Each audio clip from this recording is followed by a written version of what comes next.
Hello students, my name is Shanti and I am teaching you geography.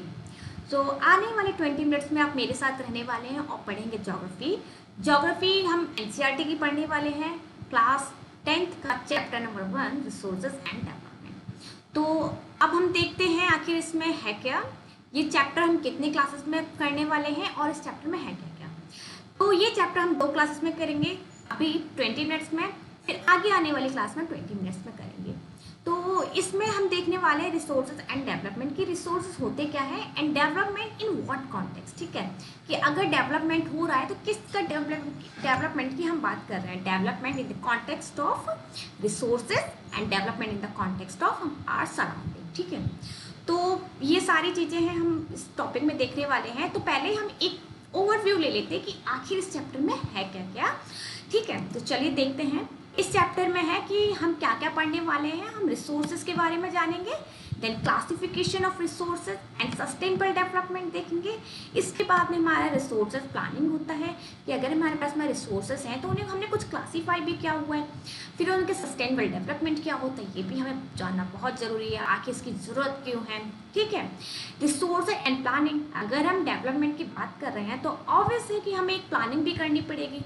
तो हम वो planning कैसे कर सकते हैं, क्या करने वाले हैं, तो ये सब चीज़ें हम देखेंगे। इसके बाद में लैंड रिसोर्स की, लैंड हमारे लिए रिसोर्स कैसे है ये भी देखेंगे। इसके बाद में soil as resource and soil conservation.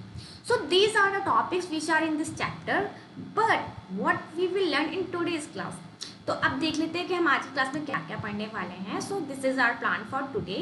हम देखेंगे रिसोर्सेज क्या होते हैं, इसके बाद में क्लासिफिकेशन ऑफ रिसोर्सेज कि रिसोर्सेज हैं तो हमने उन्हें किस किस बेसिस पे जो है उन्हें क्लासीफाई किया हुआ है। ठीक है, हमने उन्हें क्लासीफाई किया ऑरिजिन के बेसिस पे कि आखिर इनको उत्पत्ति कैसे हुई है, ये बने कैसे हैं। ठीक है, on the basis of exhaustibility कि ये खत्म हो जाते हैं या नहीं खत्म हो जाते हैं, ये भी हम देखेंगे।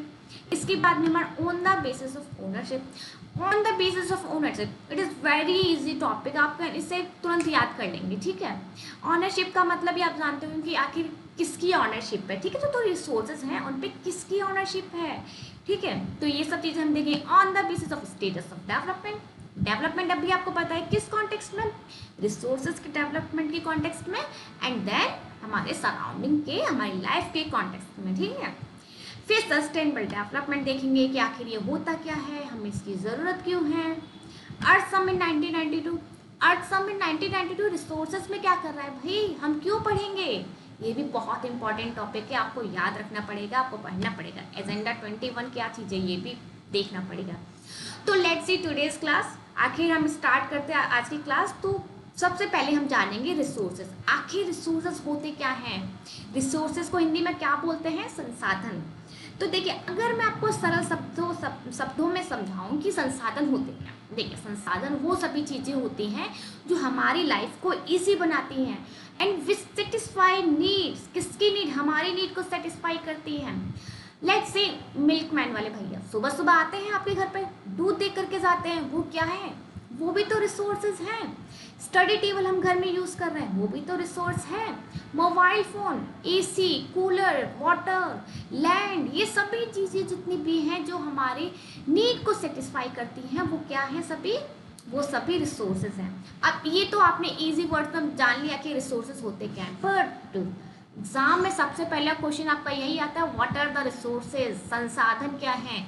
तो आप इसे सिर्फ इतने से शब्दों में ख़त्म नहीं कर सकते हैं। ठीक है, आपको एक प्रॉपर डेफिनेशन लिखनी होगी, वो डेफिनेशन मैं बताऊंगी कैसे करना है, और उसमें कुछ टर्म्स होते हैं वो आपको याद करने होंगे, उनका मैं मीनिंग बताऊंगी आपको, तब वो हमारी डेफिनेशन जो है रिसोर्स की कंप्लीट हो जाएगी। सबसे पहले मैंने क्या बताया आपको, इट सेटिस्फाई आवर नीड्स, हमारी नीड को जो है सेटिस्फाई करता है। ठीक है, नंबर 1 ये हो गया। इसके बाद में है कि टेक्नोलॉजिकल एसेसबल। ठीक है, ये हमारी टेक्नोलॉजिकल एसेसबल होने चाहिए कि मान लीजिए कि हम इंटरनेट यूज़ करते हैं, कैसे यूज़ कर रहे हैं, फाइबर ऑप्टिकल से यूज़ कर रहे हैं। ठीक है, अब ये फाइबर ऑप्टिकल बने कैसे हैं, टेक्नोलॉजी से बने। अगर हमारे पास टेक्नोलॉजी नहीं होती तो कैसे हो जाता है, हमारे पास मोबाइल फ़ोन है, लैपटॉप्स हैं, एसी, कूलर, बिल्डिंग्स हमने इतनी बड़ी बड़ी बना ली हैं, हॉस्पिटल्स हैं, कैसे बन गए? टेक्नोलॉजी की हेल्प से। ये टेक्नोलॉजिकल एसेसिबल है तभी तो बन गए हैं। अगर हमारे पास टेक्नोलॉजी नहीं होती तो कैसे बनते ये सारी चीज़ें? तो क्या है, पहले हमने क्या सीखा कि हमारी नीड को सेटिस्फाई करता है, देन हमारी ये टेक्नोलॉजिकल एसेसिबल होते हैं रिसोर्सेज, जो हमारे रिसोर्सेज टेक्नोलॉजिकल एसेसिबल हैं, हमारे यूज़ में आ रहे हैं, तब तो वो हमारे रिसोर्सेज हैं, अदरवाइज नहीं हैं। इसके बाद में होता है इकोनॉमिक फिजिबल। अभी इकोनॉमिकल फिजिबल का क्या मतलब है? लेट्स से कि मैं एक रेस्टोरेंट खोलना चाहती हूँ, ठीक है। मैंने रेस्टोरेंट खोला कहाँ पे कि कोई बहुत बड़ा हाईवे रोड है जहाँ से सिर्फ बड़ी बड़ी गाड़ियाँ जा रही हैं, नॉन स्टॉप जा रही हैं, जहाँ पे कोई रुकने की कोई जगह नहीं है। तो वहाँ पे मैंने एक लैंड लिया, अब रेस्टोरेंट खोल लिया। अब रेस्टोरेंट खोलने के लिए पहले क्या किया, मैंने लैंड लिया, उस पर पैसा खर्च किया, फिर मैंने वहाँ पे लेबर लेकर के आई, फिर वहाँ पे मशीन्स लेकर के आई उस पूरे बिल्डिंग को बनाने के लिए। अब मेरा रेस्टोरेंट भी बन के तैयार हो गया। अब इसमें मैंने बहुत सारा खर्चा लगा दिया, ठीक है। अब ये चीज़ तो देखो, अभी क्या पता है कि मैंने बहुत बड़ा रोड है, वहाँ पे गाड़ियाँ जा रही हैं, नॉन स्टॉप जा रही हैं, वहाँ पे रुकने की जगह नहीं है ना। तो अब जब वहाँ पे रुक नहीं सकती हैं गाड़ियाँ, तो वहाँ पे कोई उतर के मेरे रेस्टोरेंट में आएगा कैसे, है ना। कि या मान लीजिए वहाँ पे कोई बड़ा रेस्टोरेंट है कि लोग सारे वहाँ पे जाना पसंद कर रहे हैं क्योंकि वो बहुत पुराना है, तो और मेरा रेस्टोरेंट छोटा है और अभी अभी खुला है, लोगों को पता नहीं है। तो इसमें मेरा क्या हुआ, जितना मैंने खर्चा किया उतना मेरे को नहीं मिला, वो इकोनॉमिकल फिजिबल नहीं था, ठीक है। तो इन ईजी वर्ड्स, मैं जितना एक्सपेंडिचर कर रही हूँ एटलीस्ट मुझे उतना मिल जाए और उससे ज़्यादा मिल जाए, ठीक है। एक एग्जांपल और लेते हैं कि मान लीजिए कि मुझे पता चलता है कि किसी जगह पर जो है कहीं सोना है, मुझे पता चलता है कि वो सोना है और मुझे वो सोना निकालना है उस ज़मीन से। तो मैंने क्या किया, वहाँ पे लेबर लेकर के आई और उस ज़मीन को खोदने के लिए मशीन लेकर के आई। अब मैंने बहुत सारा खर्चा कर दिया वहाँ पे उस सोने को निकालने के लिए, बट अब मुझे पता चल रहा है कि जितना मैंने वो सोना निकाला है, जितना मैंने वो गोल्ड निकाला है, उसकी वैल्यू तो बहुत कम है, बहुत कम है। इन द सेंस कि जितना मैंने एक्सपेंडिचर किया है, मैं लेबर लेकर के आई थी, मैंने यहाँ पे लैंड के लिए मशीन्स लेकर के आई थी, और उसकी वैल्यू ज़्यादा हो गई, मैंने एक्सपेंडिचर ज़्यादा कर दिया, और लेकिन गोल्ड की वैल्यू तो बहुत कम रही, वो तो बहुत थोड़ा सा निकला। अब ये तो ऐसे अच्छा नहीं हुआ ना। तो यही मतलब है, ये इकोनॉमी का फिजिबल होना चाहिए कि जितना हमने लगा दिया है हमें थोड़ा सा ज़्यादा मिलना चाहिए। इसके बाद में है कल्चरली एक्सेप्टेड। हमने 3 टर्म्स जान लिए, लेट्स रिवाइज अगेन। ये हमारी नीड को सेटिस्फाई करते हैं, टेक्नोलॉजिकल एक्सेसिबल होते हैं, इकोनॉमिकल फिजिबल होते हैं, and last but not least culturally accepted होने चाहिए। एक एग्जाम्पल छोटा सा समझाती हूँ मैं आपको कि मुझे पता चलता है किसी टेम्पल के नीचे गोल्ड मिला है, ठीक है, वहाँ पे गोल्ड है बहुत सारा। अब मैं उस टेम्पल को तोड़ना चाहती हूँ, तो क्या मुझे सोसाइटी परमिशन देगी कि मैं उस टेम्पल को तोड़ दूँ? नहीं देगी ना, क्योंकि वो तो हमारी धार्मिक आस्था से जुड़ा हुआ है, हम उस टेम्पल को छेड़छाड़ नहीं कर सकते। वहाँ पे हमारी धार्मिक आस्था का विश्वास के सवाल है, वहाँ पे लोग जाते हैं, वहाँ पर प्रेयर करते हैं, वहाँ पे कोई कुछ भी मेरे को छेड़छाड़ नहीं करने देगा। तो ये क्या है कि हम जो रिसोर्सेज यूज़ कर रहे हैं वो कल्चरली एक्सेप्टेड भी होने चाहिए। तो I hope this is clear to you कि आखिर रिसोर्सेज क्या है। एक बार फिर से रिवाइज करते इसकी डेफिनेशन को। हमारी नीड को सेटिस्फाई करता है, इसके बाद में ये हमारा कल्चरली एक्सेप्टेड होता है, टेक्नोलॉजिकल एक्सेसिबल होता है, एंड देन क्या होता है हमारा इकोनॉमिकल फिजिबल होता है, ठीक है। अब इसके बाद में देखते हैं क्या, ये तो रिसोर्सेज की डेफिनेशन होगी, लेकिन ये रिसोर्सेज जो है इंटरडिपेंडेंट होते हैं।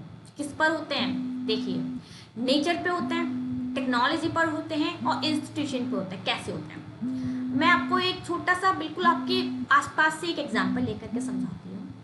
हम फार्मिंग करते हैं, हमें गेहूँ मिलते हैं, पैडी मिलती है, कहाँ से मिलती है? खेत से मिलती है ना, लैंड से मिलती है। तो लैंड हमारा क्या है? नेचुरल रिसोर्स है, ठीक है, नेचर हमारा यहाँ पे कनेक्ट हो गया। इसके बाद में क्या होता है, जब अब मैंने पूरी फार्मिंग कर ली है, वहाँ पे मेरी बहुत अच्छी पूरी गेहूँ हो गए, पैडी हो गई है, अब मेरे को क्या करना है, उसको कटिंग करनी होगी। तो कटिंग करने के लिए मेरे को क्या चाहिए?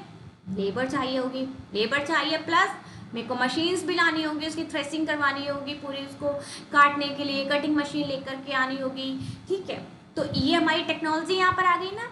पहले हमारे नेचर से हमारा इंटरलिंक हुआ, फिर हमारा ये टेक्नोलॉजी आ गया। अब इसके बाद में अब जो मशीन्स में लेकर के आई वो कहाँ से आई हैं, कहाँ से आई हैं वो? अब उनके लिए भी तो कोई इंस्टीट्यूशन बनना होगा जहाँ पे वो मशीन्स बन रही होंगी, वो हमारे इंस्टीट्यूशंस होते हैं, ठीक है।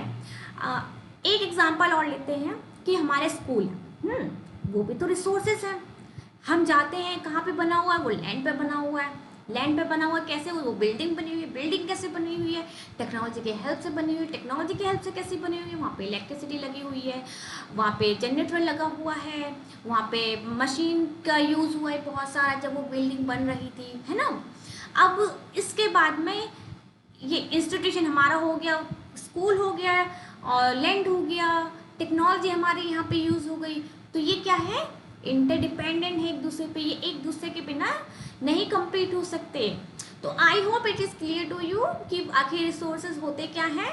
अब इसके बाद में हम देखते हैं क्लासिफिकेशन ऑफ रिसोर्सेज की आखिर इन रिसोर्सेज को जो है क्लासीफाई कैसे किया हुआ है, ठीक है। ये रिसोर्सेज हमने दो टर्म में डिवाइड किया है, नेचुरल एंड ह्यूमन, ठीक है।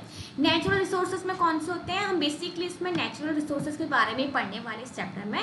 ह्यूमन के बारे में हम नेक्स्ट क्लास में पढ़ेंगे। देखिए नेचुरल रिसोर्सेज में कौन कौन से होते हैं हमारे? ये रिन्यूएबल होते हैं एंड देन नॉन रिन्यूएबल होता है। रिन्यूएबल कौन से होते हैं? वो सभी रिसोर्सेज जिन्हें हम रिन्यू कर सकते हैं, और नॉन रिन्यूएबल जो होता है जिन्हें हम नॉन रिन्यू नहीं कर सकते हैं, ठीक है। अब इस रिन्यूएबल को भी दो टर्म में डिवाइड किया गया है, कॉन्टिन्यूअस एंड बायोलॉजिकल।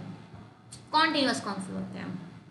सन जो है उसको आप रोक सकते हैं क्या? नहीं रोक सकते। वो कॉन्स्टेंटली अपनी एनर्जी स्पेंड कर रहा है, कॉन्स्टेंटली हम उसकी लाइट ले रहे हैं, कॉन्स्टेंटली हम उसकी एनर्जी हमारे पास में आ रही है, लाइट्स आ रही है, हम उसे यूज़ कर रहे हैं। इसके बाद में हमारा होता है विंड। एक एग्जांपल और विंड लीजिए। क्या आप विंड को कंट्रोल कर सकते कि नहीं, मेरे को विंड की ज़रूरत नहीं है अभी तो मैं नहीं लूँगी, ये नहीं हो सकता ना ऐसा। तो ये हमारे कॉन्टिन्यूअस फ्लो होते हैं जो कि लगातार हमारे पास में एक्सेसिबल है। इसके बाद में हमारा है बायोलॉजिकल वाले। इन इजी वर्ड्स, जिनके पास में लाइफ होती है वो हमारे किस में आ जाते हैं? बायोलॉजिकल रिसोर्सेज में। इसमें आपका natural vegetation and wild life हो गई, यानी कि जीव जंतु, ठीक है। इसके बाद में हम चलिए देखते हैं नॉन रिन्यूएबल रिसोर्सेज कौन से होते हैं। इसको भी हमें दो टर्म में डिवाइड किया गया है, जिन्हें हम रिसाइकल कर सकते हैं और दूसरा जिन्हें हम नॉन रिसाइकलेबल होते हैं, जिन्हें रिसाइकल नहीं किया जा सकता है। तो अब इनको हम थोड़ा सा डिटेल में जानते हैं। पहले क्लासिफिकेशन ऑफ रिसोर्सेज देखते हैं हम आगे क्या कैसे हमने रिसोर्स को क्लासीफाई किया गया है। पहले हमने क्या on the basis of origin, ठीक है, कि आखिर इनकी उत्पत्ति कैसे हुई है ना। तो ये है बायोटिक एंड अबायोटिक। तो इसे हम अभी डिटेल में जानेंगे कि आखिर बायोटिक क्या होता है एंड अबायोटिक क्या होता है। On the basis of exhaustibility, ये खत्म भी हो जाते हैं, हाँ जी। तो इसका हमें बहुत जस्टिफाइडली यूज भी करना पड़ेगा। तो एग्जॉस्टिबिलिटी को भी हमने दो टर्म में डिवाइड किया हुआ है, कैसे? Renewable and non renewable. फिर on the basis of ownership. आप ओनरशिप में देखिए किसी के इंडिविजुअल ओनरशिप हो सकती है उस पर्टिकुलर रिसोर्स पे, कम्युनिटी का ओनरशिप हो सकती है, नेशनल एंड इंटरनेशनल ओनरशिप हो सकती है, ठीक है। इसके बाद में हमारा on the basis of status of development कि potential development, stock and resources. तो ये सारे हमने रिसोर्सेज को इस तरह से क्लासीफाई किया गया है। लेट्स डिस्कस इस इन डिटेल। देखिए on the basis of origin में बायोटिक हमारा हो गया एंड अबायोटिक हो गया। बायो का मतलब क्या है? यू नो वेरी वेल, आप अपनी प्रीवियस क्लासेस में पढ़कर आए, आपने 9th क्लास में पढ़ा, आपने 8th क्लास में पढ़ा कि बायो का मतलब क्या होता है ना। तो बायो का मतलब क्या होता है? लाइफ, कि जिनके पास में लाइफ होती है वो बायोटिक होते हैं हमारे। अब कैसे? देखिए भाई, ये हमारे एनिमल्स हो गए, ये प्लांट्स हो गए, ये पैरासाइट बैक्टीरिया हो गए, ह्यूमन हो गया, ये हमारा अमीबा हो गया। तो ये सब क्या है? इनके पास लाइफ है कि नहीं है, तो इसीलिए हमारे बायोटिक रिसोर्सेज में आते हैं। इसके बाद हमारा अबायोटिक रिसोर्स, आखिर ये क्या होता है? देखिए ए का मतलब है विदाउट और बायो का मतलब है लाइफ। तो मतलब क्या हो गया बायोटिक का? यानी कि विदाउट लाइफ, यानी कि वो सभी रिसोर्सेज जिनके पास में लाइफ नहीं है। जैसे क्या हो गया? आप एग्जांपल दीजिए मेरे को। जैसे हमारा माउंटेन हो गया, क्लाउड्स हो गया, लैंड हो गया, सॉइल हो गया।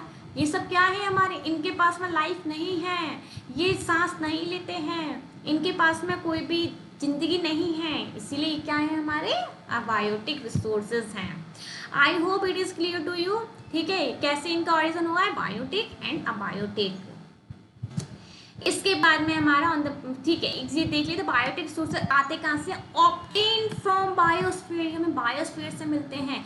And they have life such as human, जी हाँ, जैसे ह्यूमंस के पास में लाइफ है, इनके पास भी लाइफ होती है, ये भी सांस लेते हैं, ये भी ग्रो करते हैं, जैसे फ्लोरा फोना एंड फिशनरीज। ठीक है, अब देखिए ये एग्जाम्पल है, प्रोटिस्टिस प्लांट्स हो गया हमारा, एनिमल्स हो गया हमारा, बैक्टीरिया हो गया, फंगस हो गया, and you know very well how it is useful in our daily life, है ना।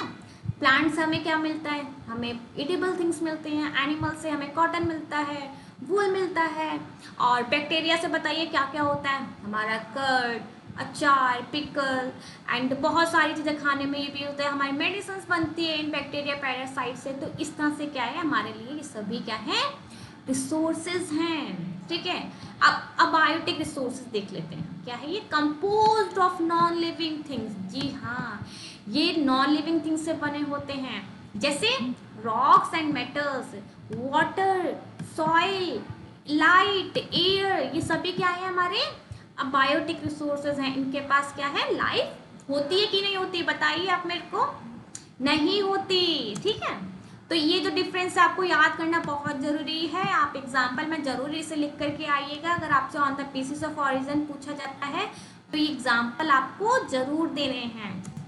चलिए, अब नेक्स्ट हमारा टॉपिक है on the basis of exhaustibility. Exhaustibility का क्या मतलब है, खत्म हो जाते हैं, खत्म होने वाले हैं, या बिल्कुल हमारे पास बिल्कुल थोड़ा सा बचा हुआ है, खत्म होने की कगार पर है। रिसोर्सेज खत्म भी होते हैं क्या, हाँ जी, रिसोर्सेज जो हैं खत्म भी होते हैं। कैसे, अब इसमें देखते हैं, एग्जॉस्टिबिलिटी में हमने दो पार्ट में से डिवाइड किया गया है, एक है हमारा रिन्यूएबल और दूसरा है नॉन रिन्यूएबल। ठीक है, अब देखिए रिन्यूएबल और नॉन रिन्यूएबल में कौन कौन से आते हैं। देखिए रिन्यूएबल होते हैं जो जिन्हें हम हमेशा से यूज़ करते आ रहे हैं और जो कभी ख़त्म नहीं होने वाले। ठीक है, ये हमें हमेशा यूज़ करते रहेंगे, हमारे पास रिन्यू करके से किसी ना किसी फॉर्म में यूज़ करते रहेंगे। बट नॉन रिन्यूएबल में क्या है, हम इन्हें दोबारा यूज़ नहीं कर पाएंगे। जैसे ये क्या है हमारा कोल, अब आप मेरे को बताइए, जैसे अगर मैं कोल यूज़ कर लूँ पूरा तो वो क्या होगा, ऐश बन जाएगा। अब हम उसे यूज़ कर सकते हैं क्या, नहीं कर सकते ना। तो इस तरह से क्या है, नॉन रिन्यूएबल रिसोर्सेज में मारा जाता है जिन्हें हम रिन्यू नहीं कर सकते हैं। I hope it is very clear to you. आप एक बार फिर से अच्छे से देख लीजिए यहाँ पे renewable resources and non renewable resources क्या है इसमें। रिन्यूएबल रिसोर्सेज रीयूजेबल, जी हाँ, हम इसे रीयूज कर सकते हैं। जैसे सोलर एनर्जी, सोलर एनर्जी से हम क्या प्रोड्यूस कर रहे हैं, इलेक्ट्रिसिटी प्रोड्यूस कर रहे हैं कि नहीं कर रहे हैं, तो इसे हम बार बार रीयूज कर रहे हैं। And reproduce by physical and chemical process से हम किसी न किसी तरह से फिजिकल एंड केमिकल प्रोसेस से हम इसे दोबारा रिप्रोड्यूस कर सकते हैं। And infinite amount